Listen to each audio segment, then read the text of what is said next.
সকল সুধী দর্শককে সুপ্রভাত এবং স্বাগতম। আজকের বিশ্ববাজারের হাল হকিকত দেখার জন্য পুনরায় চলে এসেছি প্রত্যেক দিনের সকালের মতন। আজকে প্রথমে চলে যাব ইউএস উইক্সে। ইউএস উইক্স হচ্ছে, আপনারা এখন জেনেই গেছেন ইউএস উইক্স কি। ইউএস উইক্স হচ্ছে বিশ্বের মধ্যে সর্বোচ্চ প্রাধান্য সম্পন্ন একটি ভোলাটিলিটি ইন্ডেক্স, যে গোটা বিশ্বের বাজারের যে ভোলাটিলিটি থাকে সেটাকে বুঝতে সাহায্য করে। দেখুন, ভোলাটিলিটি ইন্ডেক্স আমাদের যে ট্রেন্ড লাইন ছিল সেটাকে অতিক্রম করে নিচে নেমে এসেছিল, কিন্তু ক্লোজ দিয়েছে ঠিক তার উপরে। অর্থাৎ ভোলাটিলিটি কমে আসছে, মানে বিশ্ববাজারে স্থিরতা আসছে।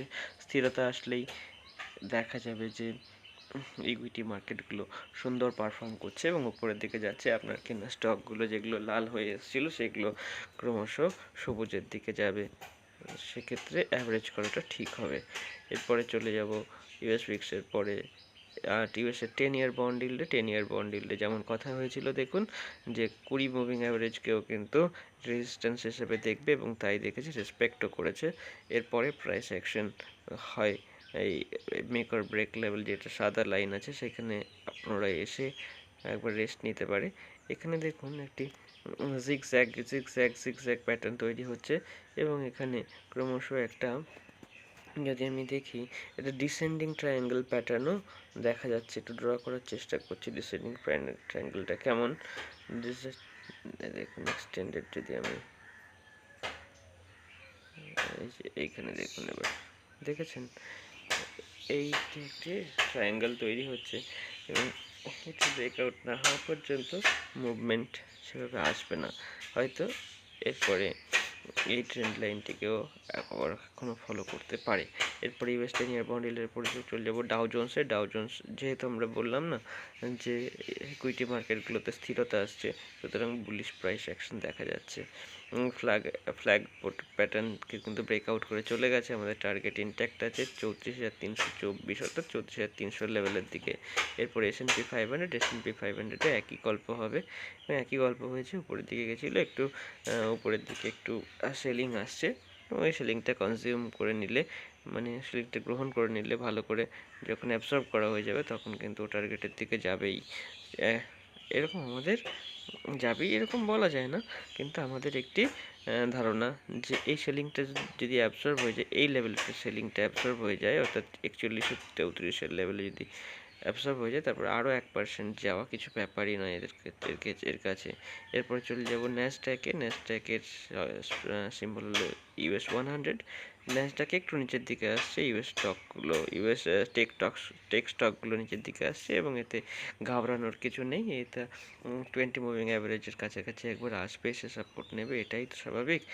এক মাসে যারা ইনস্টিটিউশন এবং বড় বড় ফার্ম, তারা নিশ্চয়ই উপরের লেভেলে কিনবে না। তারা যদি মার্কেটে এন্ট্রি করতে চায় তাহলে তারা অ্যাভারেজের কাছেই আসবে।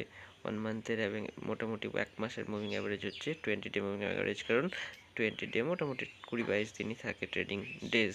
এরপরে চলে যাচ্ছি আমরা এফটিএসি অর্থাৎ ইউকে মার্কেটে থেকে। ইউকে মার্কেট কিন্তু তার জার্নি ইনট্যাক্ট রেখেছে। আমরা এর আগেও এই আলোচনা করেছি যে মার্কেটে একটুখানি কোথাও না কোথাও তো পজ নিতে হবে, একটু নিচ্ছে এবং আবার একটা ফ্ল্যাগ প্যাটার্নের মতনই তৈরি হচ্ছে। এরপরে টার্গেট কিন্তু 7,858 লেভেলে।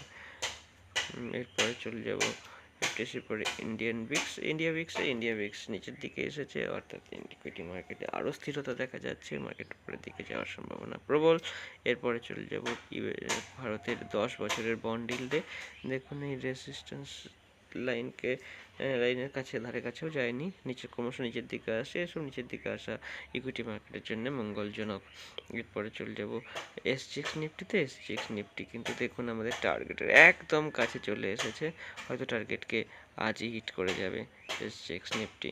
এরপরে চলে যাব ব্যাংক নিফটি, যা আমাদের টার্গেট ছিল প্রায় চলেই এসেছে টার্গেটের কাছাকাছি। এরপরে হয়তো আরেকটি আজকে ট্রেডিং সেশনে হয়তো এখানে পৌঁছে যেতে পারে। এরপরে নিফটি টার্গেট হিট করে দিয়েছে, অর্থাৎ যাদের দেখুন 5-10 পয়েন্টের আগেই কিন্তু ধরে নিতে হবে টার্গেট পৌঁছে গেছে। টার্গেট এভাবে হয় না, কত বড় লেভেলে সেলিং আসবে, যেহেতু ওটা একটি ইম্পর্ট্যান্ট লেভেল 17,775 লেভেল। সুতরাং ধরে নেওয়া যায় যে এবার আজ সকালে টার্গেট বুক করে নেওয়া ঠিক হবে, যদি ওই রকম ট্রেড নেওয়া থাকে। এরপরে ফিন নিফটি প্রচণ্ড বুলিশ ছিল কালকে, কিন্তু এই যেটা উইক দেখা যাচ্ছে, এই উইকগুলোকে না ইন্টারডে লেভেলের জন্যে টার্গেট বুক বা স্টপ লস বুক একটু ধৈর্য ধরে করা উচিত। যারা খুব প্রফেশনাল তারা পারবেন, কিন্তু নতুনদের এই টার্গেট নেওয়া যায়, এইরকম চান্স নেওয়া যাবে না। যদি স্টপ লস দেয়, স্টপ লস বুক করতে হবে, এবং পরে আবার আমার লেভেল থেকে আমি আবার একটি পুনরায় রিএন্ট্রি করতে পারবো। এরপরে চলে যাব গোল্ড ফিউচার 60,500-তে ট্রেড করছে, এবং টার্গেট অ্যাজ ইউজুয়াল 61,500-র কাছাকাছি। এরপরে গোল্ড স্পট মার্কেট, ইউএস ডলারের টার্মসে 2014-তে ট্রেড করছে, এবং টার্গেট 2060 জানেনি। এবং দেখুন এই যে ট্রেড ইনিশিয়েট করার পরে যে একবার জার্ক এসেছিল, কিন্তু দেখুন যে লাইন আমরা ড্র করেছি স্টপ লস হিসেবে, সেটিকে হিট করতে পারেনি, এবং 20-ডে মুভিং অ্যাভারেজ কিন্তু সুন্দরভাবে সাপোর্ট করছে, ওর কাছাকাছি ওকে স্পর্শও করতে হয়নি মার্কেটকে, তারপরে ও আবার উপরের দিকে চলে গেছে। এরপরে ইউএস ডলারের spot market Indian rupee terms, এখানেও ও বুলিশ মোমেন্টাম দেখাচ্ছে, ফিবোনাচি লেভেলে টার্গেট দেখা যাচ্ছে কিন্তু যে 59,734। এরপরে চলে যাব ইউরো ইউএসডি স্ট্রং হবে, যেহেতু ইকুইটি মার্কেট স্ট্রং হচ্ছে, এবং ডলার ইন্ডেক্স নিশ্চয়ই উইক হবে। এরপরে চলে যাব ইউরো আইএনআর স্ট্রং হবে অবশ্যই, এবং তাই দেখা যাচ্ছে। এরপরে আমরা কিন্তু একটি বেয়ারিশ প্রাইস অ্যাকশন দেখলে একটি শর্ট ট্রেড ইনিশিয়েট করতে পারবো। এই মুহূর্তে আমাদের ট্রেডিং জোনে চলে এসছে, এবং আমাদের নজর রাখতে হবে গতিবিধির উপরে। এরপরে চলে যাব ইউএসডি আইএনআর কালকে ভালো উপরের দিকে মোমেন্টাম দেখাচ্ছিল, কিন্তু তারপরে সেলিং এসেছে, যেহেতু ডলার ইন্ডেক্স নিশ্চয়ই উইক হয়েছে। এরপর চলে যাব ডলার ইন্ডেক্সের কাছে। ডলার ইন্ডেক্স দেখুন, ডলার ইন্ডেক্স উইক হয়েছে, এবং মেক অর ব্রেক লেভেলের কাছে আবার চলে এসেছে। যা কথা হয়েছিল সেই রকমই দেখুন মার্কেট বিহেভ করে। চার্ট কিন্তু কথা বলে, চার্ট কিন্তু ওর চাল অনুযায়ী যদি আপনি চলতে পারেন, তাহলে মার্কেট আপনাকে যথেষ্ট পরিমাণে রিওয়ার্ড দেবে। এরপরে ডলার ইন্ডেক্সের পর চলে যাবো বিটকয়েন দেখুন, বিটকয়েন টার্গেট অলমোস্ট হিট করেই দিয়েছে। কালকেই আলোচনা হয়েছিল যে এইখান থেকে যদি ফ্ল্যাগ অ্যান্ড পোল প্যাটার্নকে যদি ও ব্রেক করে চলে যায়, তারপরে প্রচণ্ড মোমেন্টাম আসবে, এবং এসেওছে, অলমোস্ট টার্গেট হিট করেই গেছে।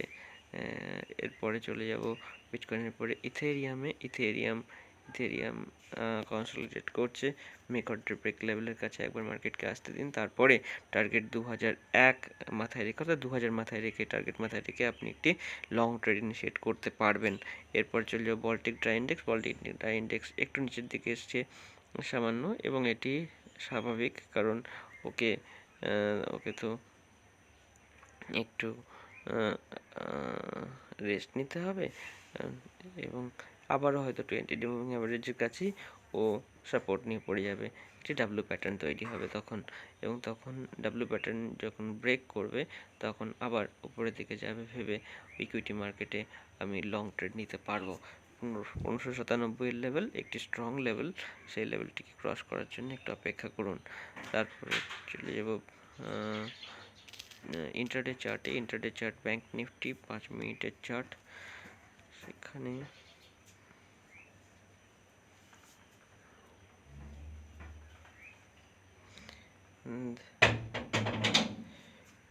এবং সিপিআর লেভেলগুলোকে অন করে দিতে হবে।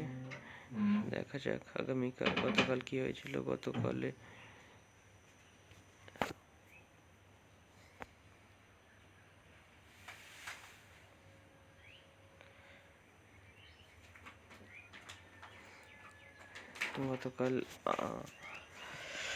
সিপিআর লেভেলকে কখনো পেনিট্রেটই করেনি, অর্থাৎ একটি ভার্জিন সিপিআর রয়েছে,